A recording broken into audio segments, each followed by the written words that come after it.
What's up, nation? Welcome to another edition of the Wise Take MLB DFS podcast. I am your host, CK013. You can find me on Twitter at CK_013, and I am joined once again by the triple OG of the Wise Take Nation, Mr. Patio Joe. You can find him on Twitter at Patio Joe Ref. Joey, my man. Happy Father's Day. And how was your weekend, bro? How was your Father's Day? Let's start with that, right? Probably.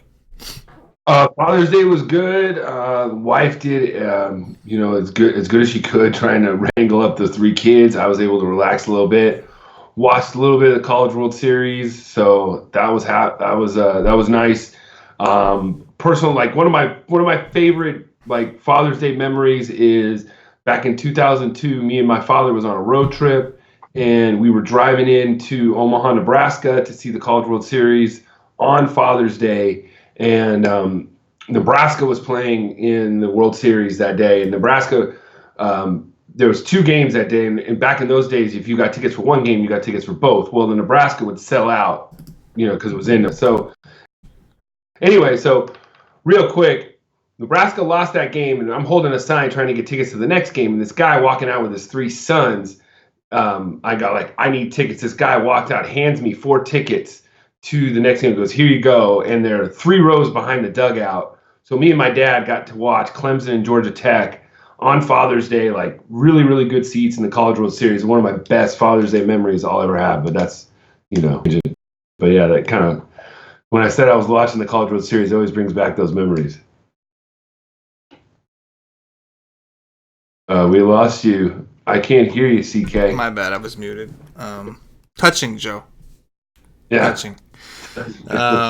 Yeah, man, we got really lucky here where I'm at in Jersey, dude. We had we were trying to do the barbecue thing, try to have my niece and nephew over, go in the pool, barbecue, make some food, have the father-in-law come over, all that. And then there was just darkness, just clouds everywhere, Joe. Hell on earth status. And it rained for a little bit. I had everybody, I'm freaking out, get everybody in the pool, and I'm like, the grill's going, so I'm ready to protect the food at all costs. And then it ended up clearing up, and it was I checked the weather. It said 80% chance of thunderstorms, and I'm like, we're just screwed. We're screwed. Kevin Roth was making this an orange red, and I'm just beat. And lucked out. Storm went north. We were good. It was a beautiful day. So even though I'm not a father, it was an awesome Father's Day. In general. Real quick, Joe. I got 2 questions for you. I got 2 questions for you. Actually one. What's up? Did you protect the hair?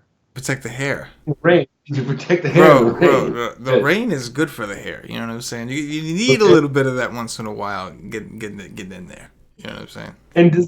And this is number 2. Does the nation realize the treat that they're getting right now with the hair? I mean, literally, they're seeing that usually you have a hat on, CK. Yeah. I mean, this is a treat for everybody watching. Honestly, everybody, comment below. Have you ever seen a show with CK without a hat on? Well, the members have. There was one time where me and Cash did a long hair don't one care. Time. You see, wise stream. Yeah. I just like to wear hats everywhere I go. I like to wear hats. I just like the way they look. I like the way they feel. I feel comfortable with a hat on. And to be honest, I completely forgot. I just didn't. I have it right here. I just didn't grab it. I just left it on my desk, and at this point now I'm just comfortable. So I was on the sun. And I didn't want to say anything either. But I didn't want to say anything. Because now I feel weird if I put it on. Then I'd feel like it'd be strange. So yeah. Let me ask you though, Coors. We have to talk about Coors right now. Like DFS, whatever aside. This series, the Padres and Rockies series that just passed, has broken a record, Joe, that you and I know. 92, I think you told me, runs combined over this 4-game series. So let's talk about Coors for a second, because first of all, Coors Field in general has just been going off this year. We talked about the record they broke, 92 runs over 4-game series. Just incredible. And this series was awesome, but Coors has been going off all year. And last year, if you remember, it just really wasn't. It was it failed expectations a ton. The humidifier eventually kind of, oh, no, humidor. I'm sorry, the humidor eventually kind of took over and took place, and here we are, the year of the supposed juiced balls, and like there's nothing giving that away. Like the biggest dead giveaway that the balls are juiced is Coors, because they just did something to calm this down, and now it's just just unraveled. Talk to me, Joe. What's going on? Like Coors is just going nuts right now. Mm-hmm. I don't get it. I mean, this whole weekend you had decent pitchers. I mean, even Marquez got blown up. Everybody got blown up. I mean, it goes to show you the pitching in the major leagues is watered down in general. But I brought it up when we started before we started that this is a juice ball era. This isn't anything with steroids or anything like that. I mean, somebody brought up today. Imagine how far McGuire would be hitting these balls still playing right now. So we have players that are supposedly clean. Which obviously I don't think they're all clean or whatever. They do things to skirt the rules, but that's another subject. But we have like a juice ball era, and hitters are learning more now to learn to swing with just more launch angle, more uppercuts. They don't care about strikeouts. I think a lot of that has to do with the shift. They know, well, if I try and hit for line drives or base hits and stuff like that, I'll just hit into the shift and I'll get out. So why don't I try to just hit home runs?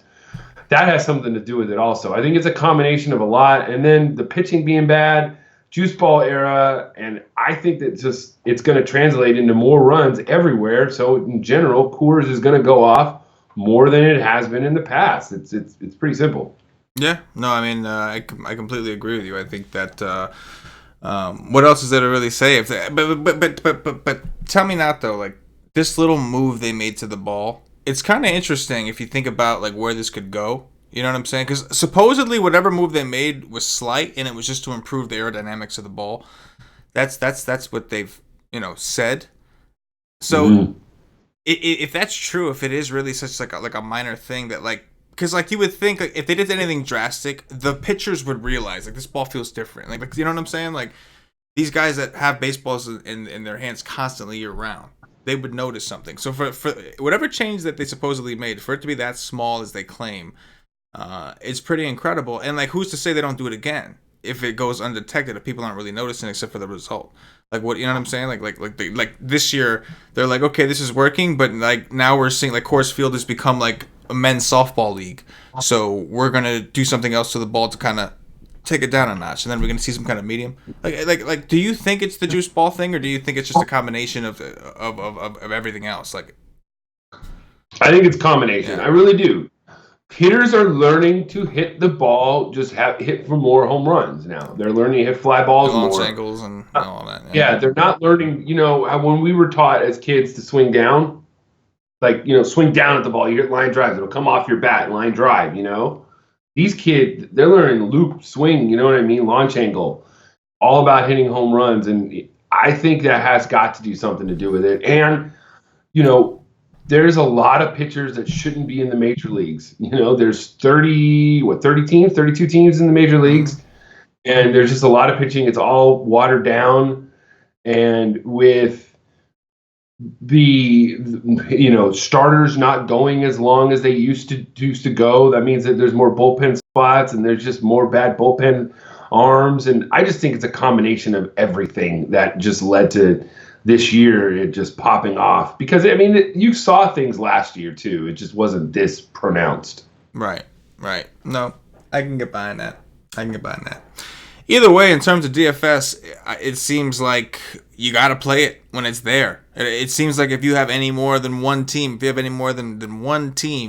you're doing, it just seems like, and it seems like if you are doing just one team every night, then you're better off just going to Coors at this point, because this is like not just the series. Yeah, okay, it went nuts, ridiculously nuts this series, but in general, it's been going nuts. Like I know on Friday, I think the whole squad was on the Red Sox, who did phenomenal. The Red Sox were an awesome stack. And then the Coors game just came in and just kind of rolled and boosted all these other people, like, into the mix. And so while it was a good day, maybe it wasn't as good as it should have been. You know what I'm saying? And the good thing is, like, a lot of us also, like, the Padres were our number 2 stack, so a lot of us had Padre stacks, and so we ended up doing really well between the Boston stacks and the Padre stacks. But, like, instead, it should have been the Boston stacks that did, like, excellent, like far beyond anything else, and it wasn't, because you had, like, a couple other teams who just did crazy things. Like Hunter Renfroe, what did he put up, a 51 on DraftKings that day or something? It's just, yeah, it's 60. I mean, yeah. I mean, you saw the. I texted you on Friday night my lineup. I was in the $25 single entry. I was in second for the longest time. I had Garrett Cole with a Red Sox stack with a mini Indian stack, and I rolled up 252 points, and I was in great spots. And then extra innings happened, and I ended up finishing in 27th. And literally, I was in the top 5, and Paulie was right behind me. Yeah. Paulie that night, like, we were literally right there. I swear to God, there's been so many times this year, extra innings and Coors have just damned my teams. No doubt. Everything's fine, it just will not end that game, and it's just like, damn, But it was a good night on Friday. It's funny. Those nights where you're like, it could have been so much better. I'm still the optimist on DFS. I'm still like, well, you know what? My process was right. That's something you keep a notch in your head. It's like when you go through these rough streaks where you might not be doing well, or you start doubting your process or something. Remember nights like this where, you might not have hit it, but you know what? I hit that the obvious stack is to always play Coors. You know what I'm saying? Did you get that Red Sox stack with the Indians or whatever? There was other really good teams that night. There was other teams that put up like 10 or 13 runs that night too, that if you had it. So Friday night was crazy. Yeah, it was wild. Even today, how was today? Matt Adams had like 7 RBIs, 2 double dongs with a grand slam and a home run. Oh, yeah. Today must have been a crazy day too. Sunday slate was wild, bro. Like the Brave stack was phenomenal. Like, just the whole team, just even I think it was Flowers, even him, or no, yeah, I don't know. Anyway, just the whole team just went nuts, man. But a lot of other players went nuts too. Some of these players had monster RBI days. It was definitely a wild. It's like, speaking of, who's been red hot, dude? Like, you mentioned Paulie. Paulie's been red hot, man. Like, I had a good night the other night, and like I've done well, but like Paulie's like got like deep sweats for 3 straight days, and he's won a good amount of money. He won a couple grand, and then followed up with another 1,000 or so, and then even today had a pretty big sweat going on the Sunday slate. He sent me a text message with like 4 offenses, like, you know what I'm saying, that he was like, these are the offenses I like, because it was Father's Day, so we were both running around. We weren't really like, these are the days we don't do the content ourselves, and we have to get stuff done.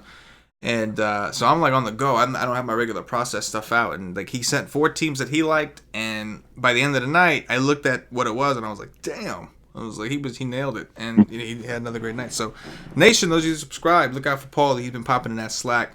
Does the live streams with Joe almost every day, man. So, if you're not watching the live stream, this might be the time, to make sure you catch that shit. Live stream tomorrow at 5 p.m. Patio Joe, Paulie D. Be there. Day pass status at least. All right, Joe. It's probably about time we talk about this. This big slate we have. Yeah, like, for Mondays, it's like it's a big slate. It's 12 games. Yeah. It's big. It's 12 games, and it's kind of weird. Like, it's kind of funky. I think it's different. The good thing is, for tournaments, this is typically where I think as a company we typically do well in these kind of slates. Where in tournaments, the bad news coming from one of our cash game writers is that it's not typically a great cash game slate, right, Joe? Yeah, no, it's not. I mean, normally there's a few options where you're like, okay, I'm pretty safe with them to lock them in cash. We have some really good arms on the slate tomorrow. However, they're in matchups that you necessarily aren't favorable, or we have some pitchers that are in good matchups that are necessarily aren't top end pitchers that you maybe want to have in cash, to where you say he is cash game safe. So that being said, you want me to just get into my cash games, who's SP1s? Let's do it. Yeah, so to me, I feel like if you want to pay up, I feel like Soroka is safe. He's at home. He's facing the Mets. I can deal with it, but I'm not with paying up tomorrow. There's too many good hitting spots I want to go to. To me, the safest pitcher on the slate tonight, tomorrow night, right now, first look is Kenta Maeda of the Dodgers. I will tout him when I'm pretty much on him, and I know that like here's what I'm gonna get. I'm pretty sure tomorrow we're gonna get 6 innings, 6 strikeouts, a QS, and a W. Dodgers are heavy favorites against Tyler Beatty. They're probably going to be one of the top stacks of the night, and I just feel like he's not going to like have that ceiling game, but he's not going to get blown up either. And I could just see all these other guys. We could talk about them. They make great GPP options, but you just don't know what you're going to get. You got a guy like Jose Barrios, that's great, but he's facing the Boston Red Sox, one of the best offenses in the league. You got Mike Clevenger against Texas, but how much is Clevenger going to pitch? You got Castillo against another one of the best offenses in the league against Houston in that ballpark. So I don't really think you really want him. I don't know. Lance Lynn and Cash just don't really mix. And Cleveland's been hot, so I don't really want to even touch that. So it goes down to Maeda. He's just safe. He's vanilla ice cream. Lock him in. Don't expect a 60, but he probably won't get you a 20 either. He's probably going to get you, 35 to 40 points. He'll allow you to pay up for some bats, and allow you to get what you need to win the slate. Man, I completely agree with you. I think in terms of SP1s, Maeda just does, like you said, save some money. You got the Giants. He's at home. Good park. Good offense behind him. Struggling pitcher on the opposite end. I'm down, man. I think that makes perfect sense. I expect Maeda to be one of, if not the most popular pitcher on DraftKings in general tomorrow, but we'll have to see how things shake down. But in cash games, SP1s, he's the standout as well. 9K on DraftKings. SP2s.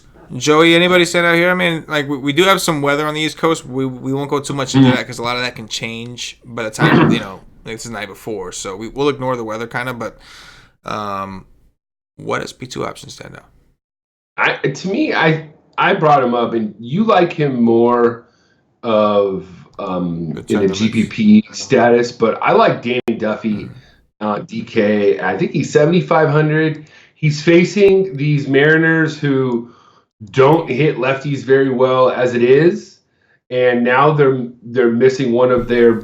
They just lost their best lefty masher in Edwin Encarnacion, just out from underneath.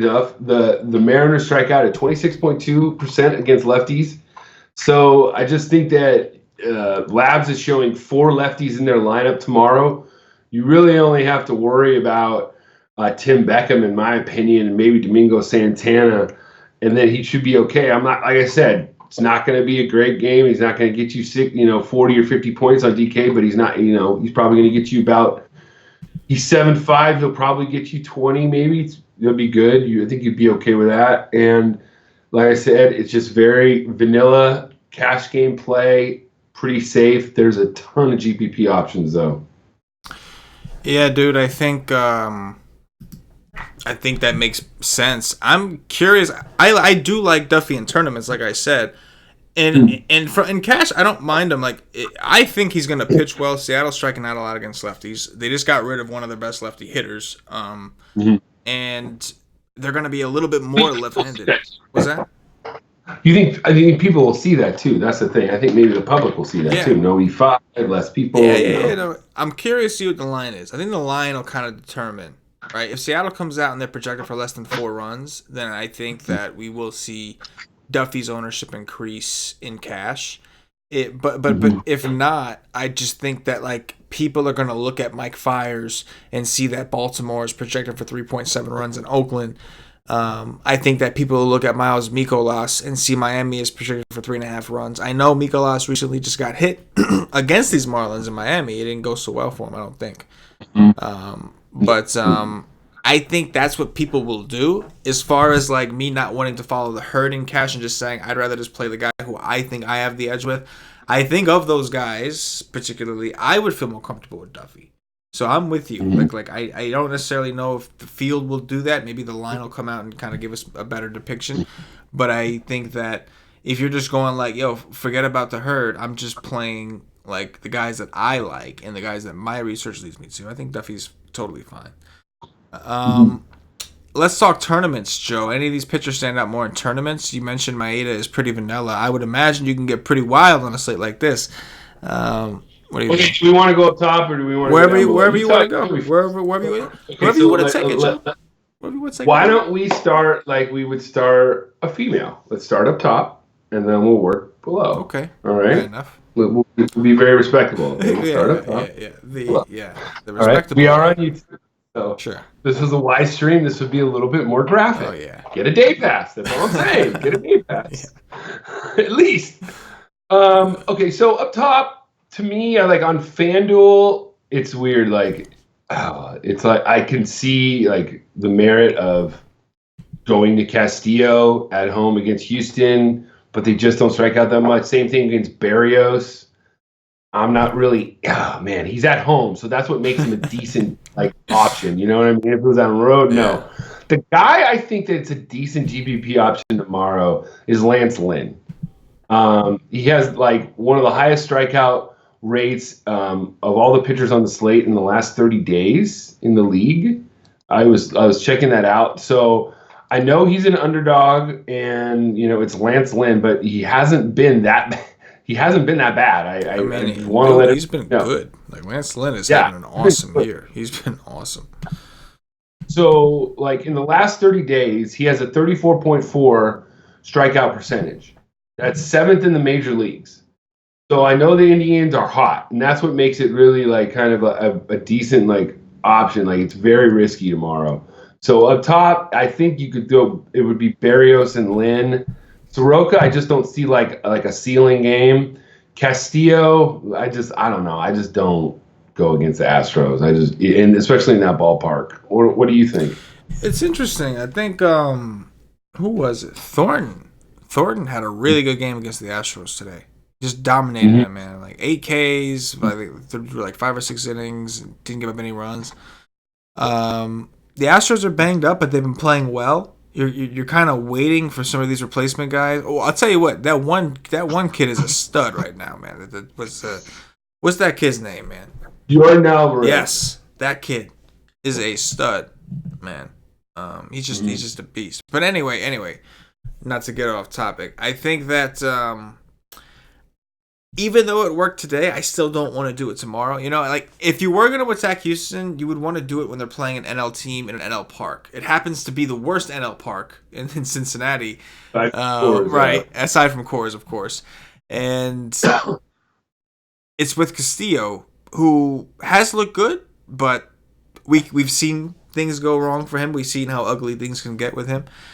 I don't think, as of right now, I'm looking to go there. Maybe tomorrow, depending on where ownership goes and if there's any leverage involved, we can do that. But that's kind of a game. Like the Reds are, for the most part, a situation where like all I want is the pitcher. So if I'm looking at Castillo and I'm like, nah, then there's probably not much else from that game I want. I don't like picking on them because they got a good bullpen and that pitching coach that they've gotten has made a huge difference over there.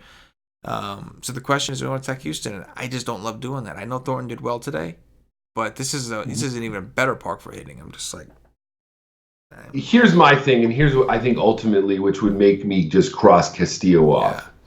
Look at his starts, and just look at the teams that he's pitched against today, this year.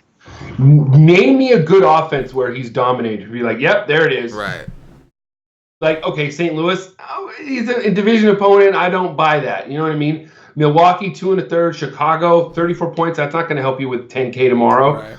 Who else? Atlanta, 34 points. That's not going to help you. The Dodgers, 30. All these good teams. He had one good start against Milwaukee at home where he put up 49. Look at the teams where he's dominated against. He's basically pitched good against the teams that he should have. Right. Francisco, the Mets. Yeah. He's had one really good game. The Padres. He had 61 points against San Francisco, and he had 52 points against the Padres, 55 points against Miami. 3 of the worst offenses in the league. Right.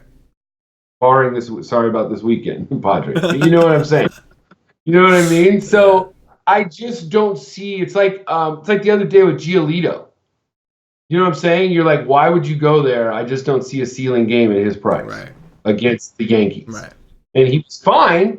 He was 6 innings, 6 strikeouts, but at 11-4, it wasn't going to help you win on. And you had other guys that were up there that were just exactly safer to go with, and mm-hmm. it just didn't make sense. So, but what about Berrios then?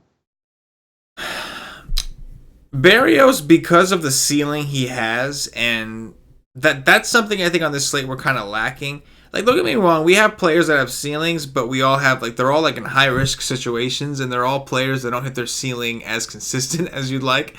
Berrios at home has been good. We did, the Red Sox, they kind of were like Jekyll and Hyde in this Baltimore series. Like, they struggled against lefties, granted. They had that one game for us Friday where they went nuts in Camden Yards, and then the very next couple games they were kind of really slow. They struggled a little bit with Bundy. They struggled a little bit with Means.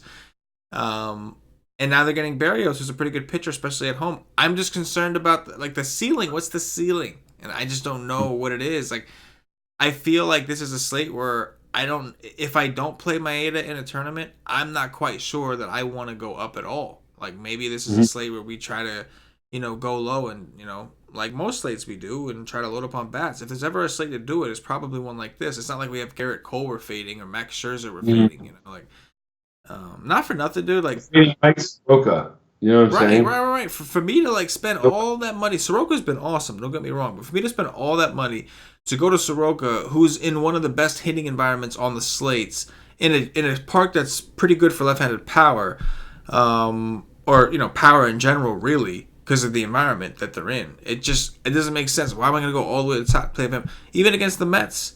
The Mets have actually been hitting. They're not destroying pitchers, but they're not just laying down either.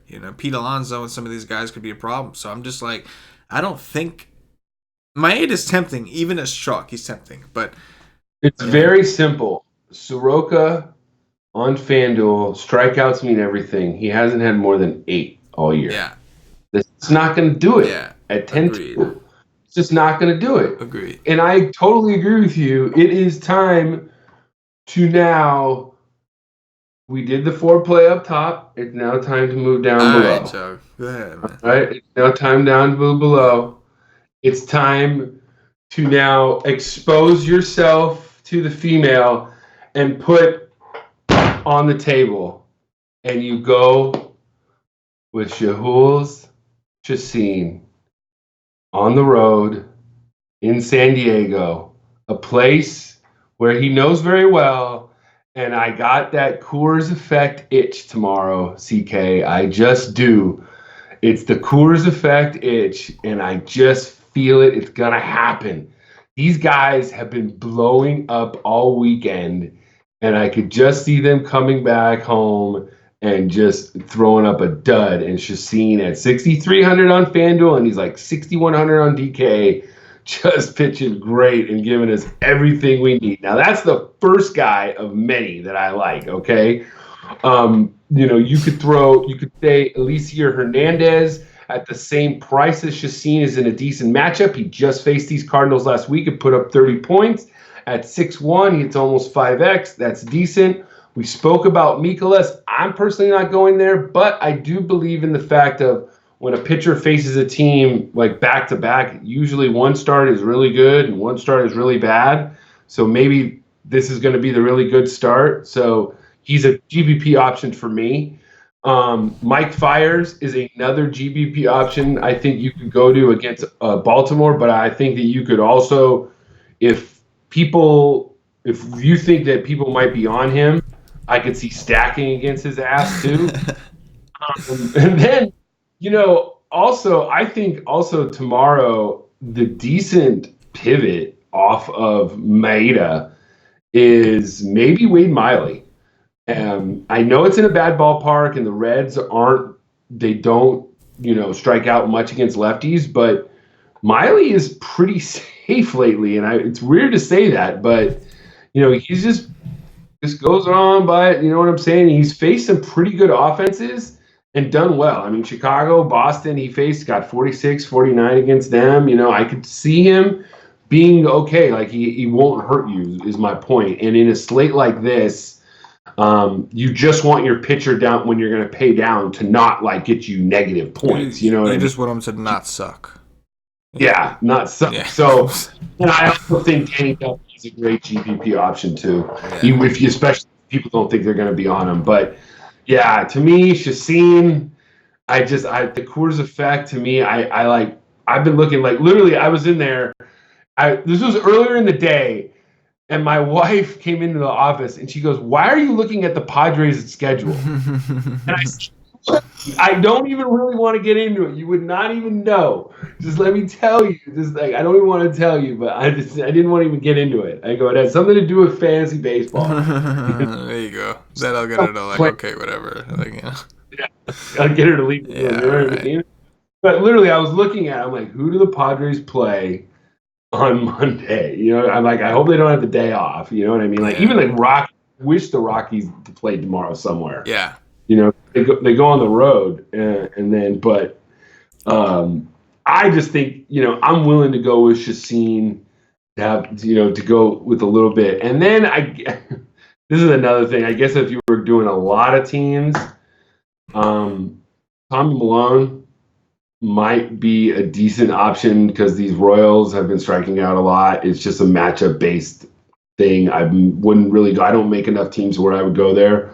But he hasn't been bad the last few starts, and I think there's going to be a starter, and then he's going to come in after that. So his ownership's going to be down, but that's a dart throw. Tommy Malone. Malone, yeah.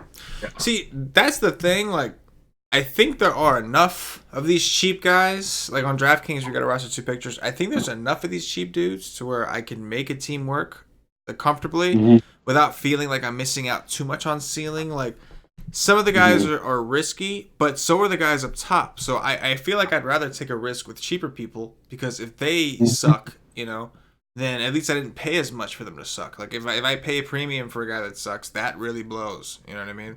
Does that make, you know what I'm saying? So yeah, between the sucking and the blowing, you're just caught with your junk on your hands. You know, and it's just not a good situation to be. So I like some of the guys you're mentioning. I'll say this, Joe. This game has a lot of bad weather in the forecast, so we'll see what it pans out. But Patrick Corbin is 8,200 on DraftKings, by the way. He's been bad, you know, mind you, he's been bad, but still, that's really low. Regardless, I just wanted to just mention that to you, just for shits and giggles. But yeah, going back to the cheap guys, I think that Pena against Toronto is kind of an interesting situation. Toronto is hot, don't get me wrong. They seem like they're hitting the ball hard. But Pena's actually been pitching pretty well. Had some tough matchups his last couple games. But before that, you go look, he's got some upside. Very, very cheap. Clevenger's on the slate at 8,700 against the Rangers. I know it's a terrible park. He's coming back from injury. He threw 5 innings in his rehab start. But still, that's a cheap price for him. So there are guys that are... You know what? There is one dude that's kind of an interesting situation. I'm curious on the ownership of the Braves tomorrow because Zach Wheeler is from, I believe he's from Georgia.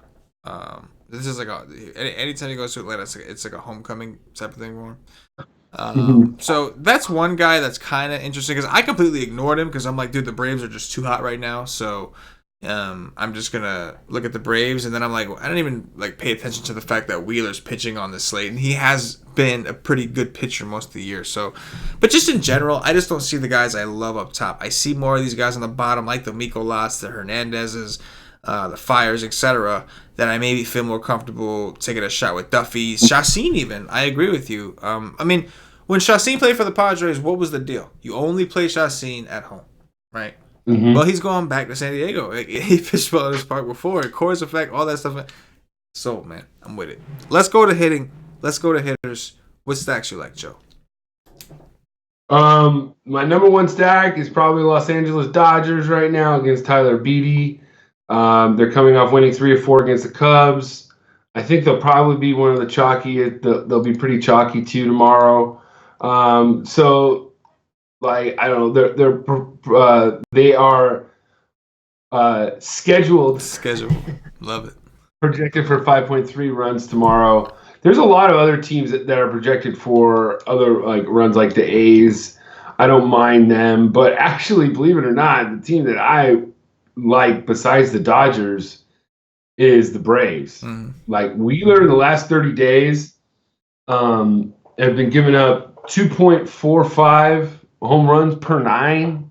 His fly ball ratio has been like one of the tops on the slate in the major leagues in the last 30 days. So I just think that I'm gonna go with performance. How he's been doing over narrative tomorrow, even if he is going back to Atlanta. Plus, these Braves have been really, really hot. They're not that expensive on FanDuel, believe it. As hot as they are, they're not that expensive. You look at their prices. Freeman and Acuna are over 4K, but then Donaldson's 3K. He's homered in 3 straight games.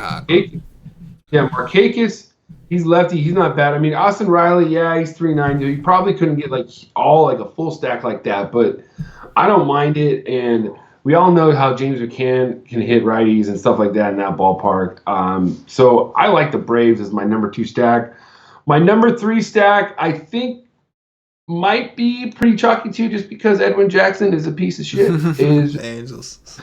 Is the Angels, and the Angels have been hot too. So guys like Shohei Ohtani, Trout, I don't mind that as like a nice little mini stack right there. They're supposedly getting Justin Upton back tomorrow too. Oh shit! I don't mind that. I think the Angels will carry some ownership tomorrow just because Edwin Jackson's terrible.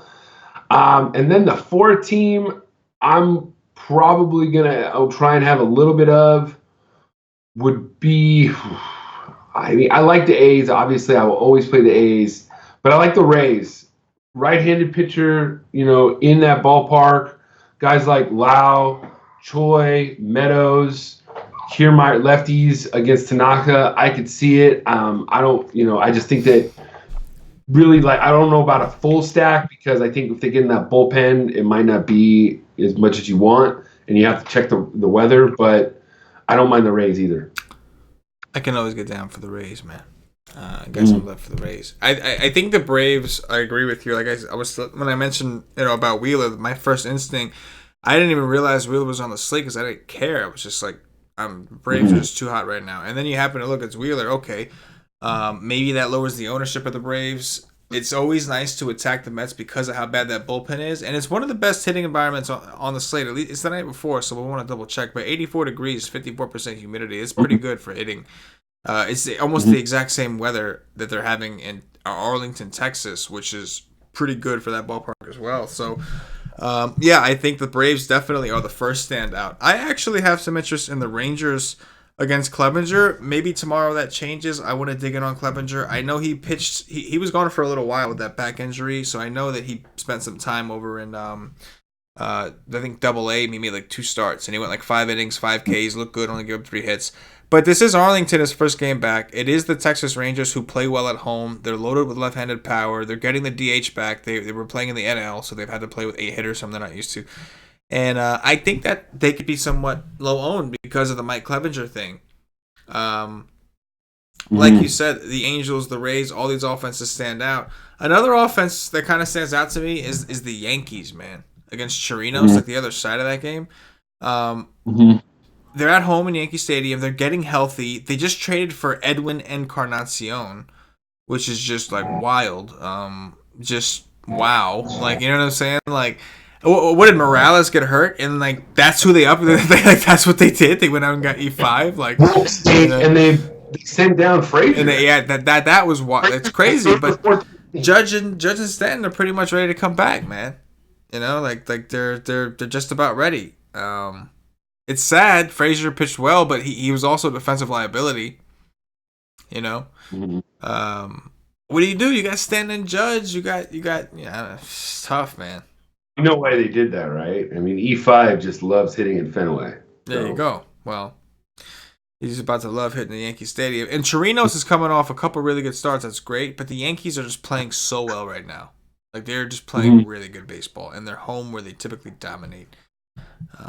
2 teams, I think, also, we talked about Lynn. Obviously, I think he has good K potential. But, the Indians have been hot. And they're, for 5.1 runs. But the sneaky team, I think, tomorrow is the Brewers. The Brew Crew. Talk to me about the Brew Crew.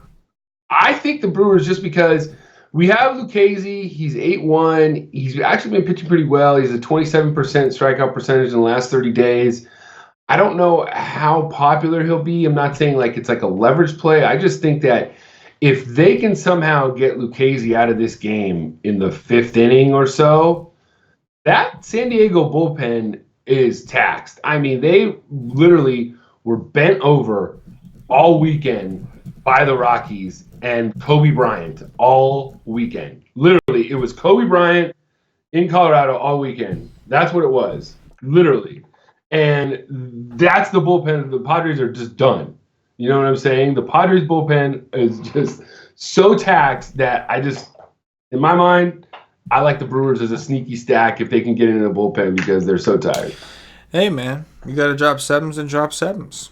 You know, drop them 7 on, drop them 7 on. I get it. There's a lot of good offenses. I think it makes sense. It definitely makes sense. It's not a great park, and that worries me a little bit. And the San Diego Padres bullpen, while taxed, they are actually very, very good. But they are taxed, I'll give you that. So I'm not I can't knock it, but I will say that it would probably be tough for me to get there on 3 teams because there's so many other good offenses that just seem better. But thinking outside the box, you got 150 teams, you want to roll that dice, you know what I'm saying? Take some risk in your life. Do what you do. You know, that's the message. So yeah, tomorrow looks like there's going to be a lot of good offenses. Cleveland, that's a really good point with Cleveland. If Cleveland gets hot, this is the test, Joe. Did Cleveland really, are they really getting hot and playing better? Or is it just Detroit is that god awful? Like, which is it, man? You know what I'm saying? Like, which is it? We will find out tomorrow because Lance Lynn's been pitching really well, but this is an awesome hitter's park. So we'll find out tomorrow.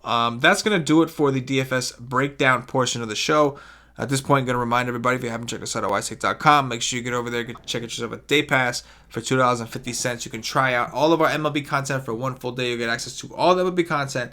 Only thing you don't get is a Slack chat. Slack chat is for monthly members or higher, but you will get access to the Y stream, which is a live stream we do 2 hours before lock. Tomorrow, you'll get the Red Hot Paulie D, Red Hot with his DFS takes, and Patio Joe, yours truly, who's also done well on the Y stream. Pretty much every time Joe's on the Y stream, we end up having a pretty good show. So come check it out. You get all the articles too with that. And to get the Slack chat, you need to be a monthly member or higher. So after you try the day pass out, see what it is, I do recommend you sign up for the monthly, save some money, and get in the Slack chat, be a part of our community, and chop up the slate with the analysts and the other members. Do the thing, grind it out. It's baseball, money to be made. Let's go, Joey. Cash Game Core. Cash Game Core. We're gonna go with Kenta Maeda as our SP1, and then I'd say Duffy as my SP2 tomorrow. All right, I could dig it. Maeda, Duffy. Oh, you know what? There was another offense that I didn't talk about, the Twins, but I'll talk about them when we do the top 3s. I can't believe I forgot to talk about them. Let's go to the stud bat. Who's the stud bat?